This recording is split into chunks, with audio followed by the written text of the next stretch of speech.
Hi, I'm Theo Nguyen, and I'm a freshman from Georgia. I was in the STEM Fellowship in the summer of 2025 and want to pursue engineering to further my personal hobby of creating props for cosplay. I think STEM is more intertwined with art than people think and want to show the way I do it. I'm grateful for how engineering has inspired my projects and vice versa.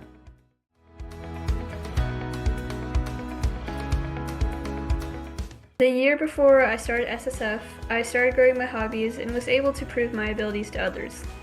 I realized I could make an impact for myself and my community. I decided to join SSF because I wanted to do more in life, but wasn't sure how to start. When I heard about the fellowship, it sounded like the perfect way to promote my ideas and learn more about my interests. Luckily, it was.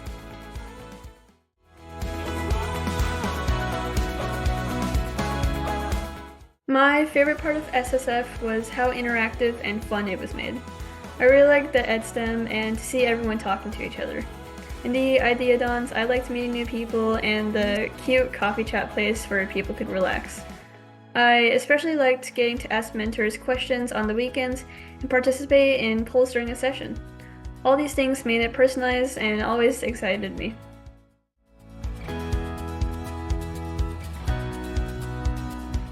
Isabella's session stood out to me the most. As the first one, I didn't know what to expect and was blown away with all her accomplishments and confidence. It was the session that brought me closer to the fellowship.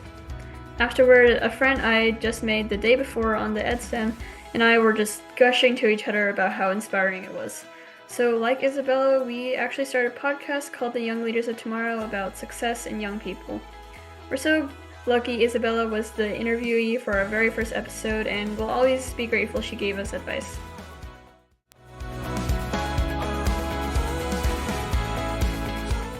I remember for the app design ideathon, my friend who I talked to basically every night on Slack asked to do it together, and I had said no. I realized how much networking could help in a space like this and wanted to make more friends. I had done so much with my friend already that I decided I had to go out of my comfort zone, so I talked to some new people, and with their help we actually won Most Creative Design.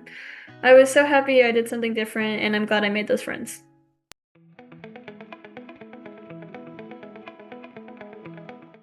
So the theme of the Ideathon was app design, and we decided to design an app that was where it made a playlist for you based off of your current emotion.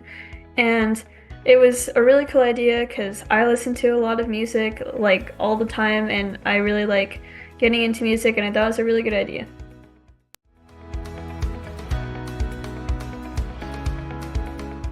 I learned networking at the fellowship. I've always been like a nice, somewhat extroverted guy, but I didn't even know what networking is and the point of it until SSF. Those lessons really showed me how much a difference it could make, but even more so was my own experience. From finding interviews for my podcast to groups for the Ideathon, I needed networking to get by. Through that, I got a lot of advice about high school and life in general.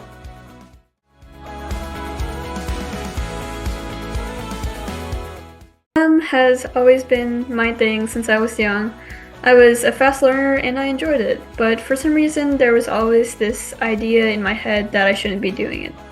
I considered and still consider myself an unserious person.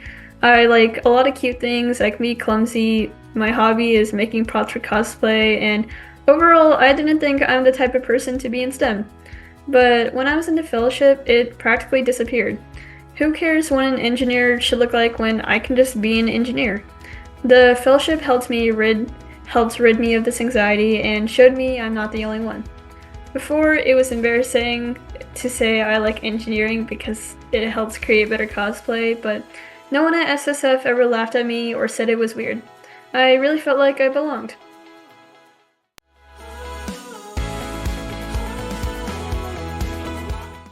Isabella's session where she talked about her podcast, I started my own podcast with a friend I met at the fellowship, Julia Zuki. It's called The Young Leaders of Tomorrow, where we talk about how to succeed and have interviews with successful young people. For me, this is really important. I never thought I could do this much as a kid and didn't expect to do anything like make a podcast until I was maybe 30 years old, but with SSF, I've expanded my boundaries and want to do the same for others. For example, I've always had a bit of a speaking problem, so hosting a podcast didn't seem like the thing for me, but I want to spread the feeling that I had. So I decided to make the podcast with Julia. I think the world is way better when everyone does whatever they want the best they can.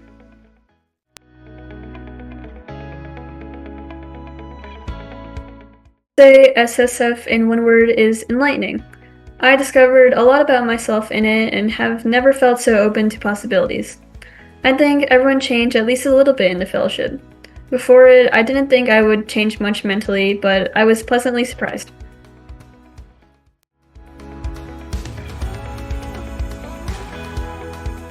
My advice for future students is to do everything, not just the optional assignments and ideathons. I mean, talk to your peers, put yourself out there, ask mentors questions, just get yourself out there. It's not only good for opportunities, but it's exciting and makes you want to come again next year. Doing this will help you enjoy it at its best and most importantly, have fun.